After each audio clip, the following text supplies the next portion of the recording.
Hey, what is up guys? My name is Andy. Welcome to the show. Today we are going to talk about St. Martin and how for me is one of the best brands that has homages, and they make the best homages that there is in the watch market.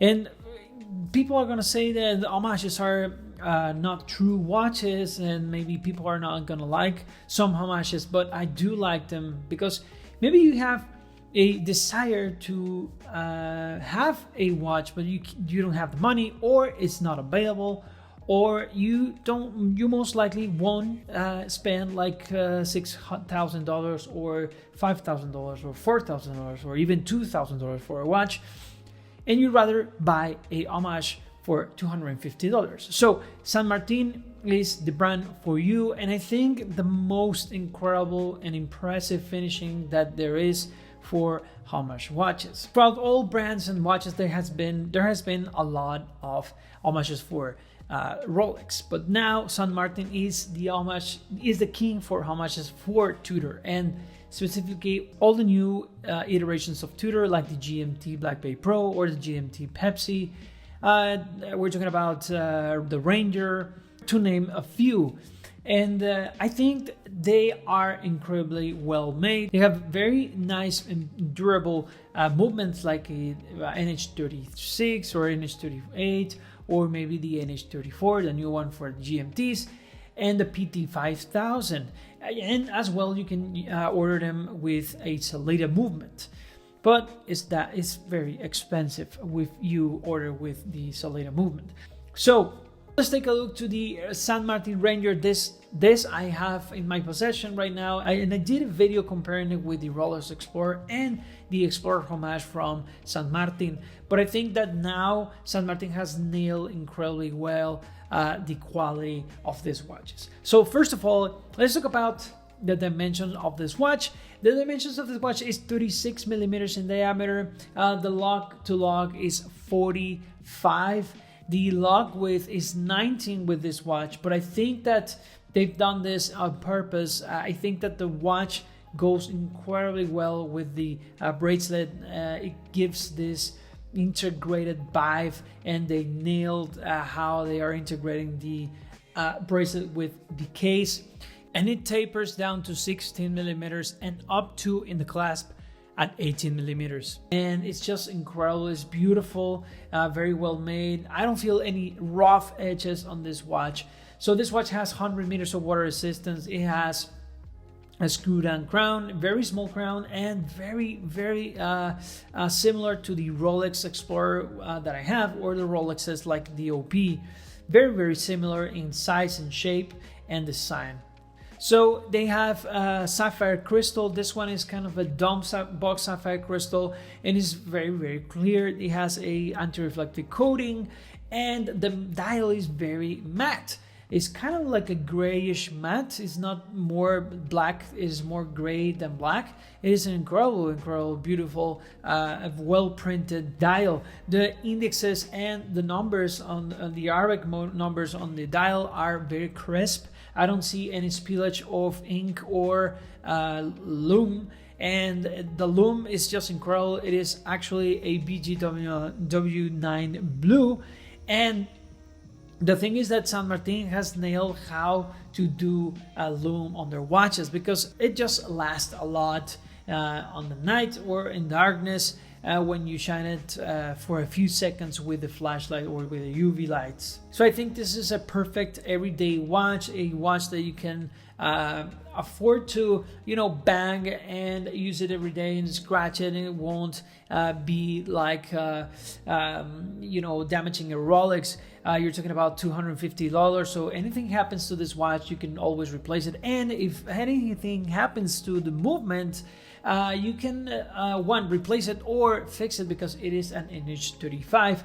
Yes, granted, the watch is with no date, but the movement has a date, position, unfortunately. But if you wear it every day, you won't notice it at all. Just the watch is just very reliable. The movement is very reliable. Always, I think that St. Martin, they try to regulate their movements or their movements that they are solicited from Seiko.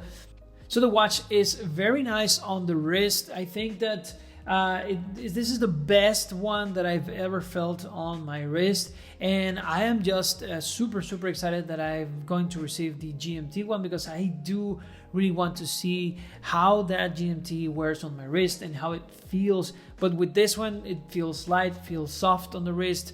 I think that they are lacking a little bit just in the micro adjustments. They should have like 4, not 3.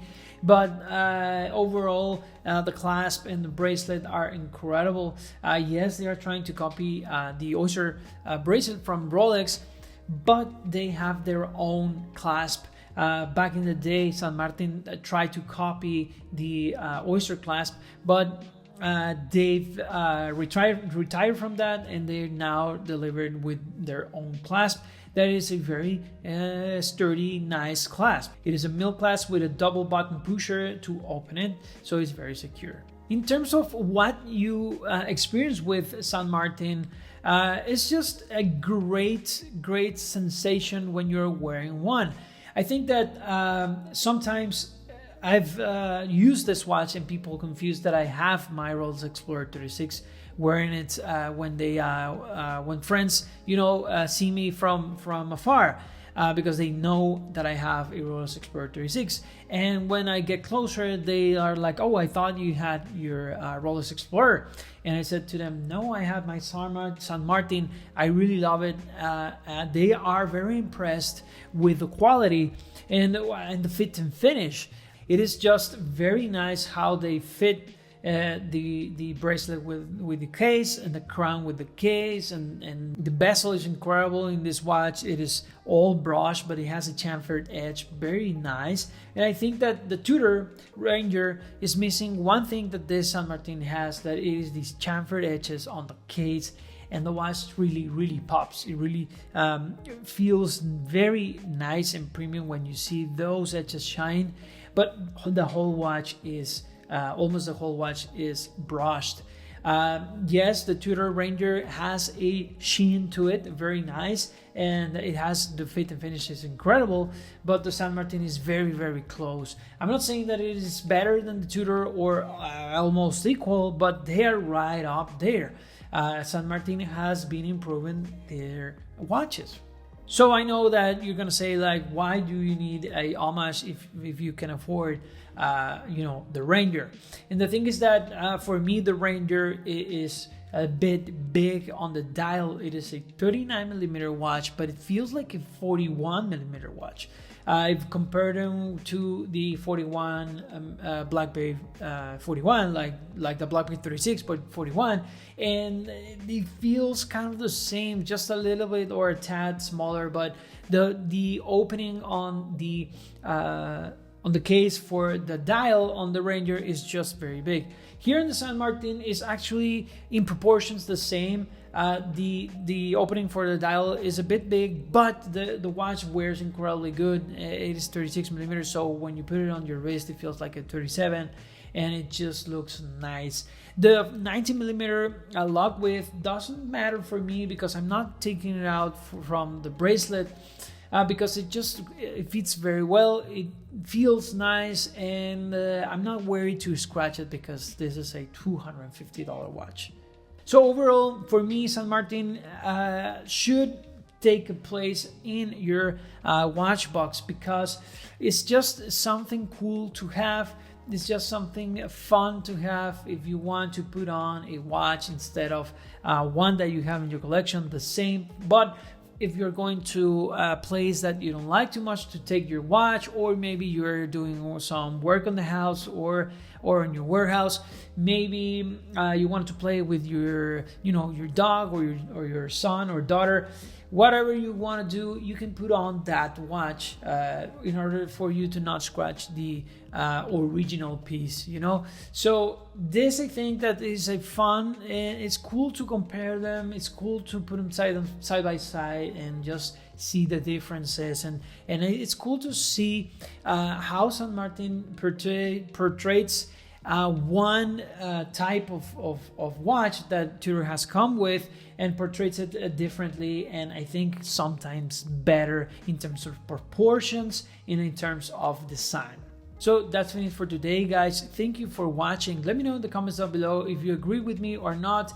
And I think that, and let me know if you have a St. Martin on your collection and which one do you have. For me, I am going to have now 3 St. Martins, now the GMT Pepsi, this one, the Ranger, and my Explorer 36 Homage from St. Martin. Those 3 watches are incredible. I think they deliver what I paid for, and actually a bit more. So thank you guys for watching, and remember guys, I am Andy and I'll be here spending time watching time.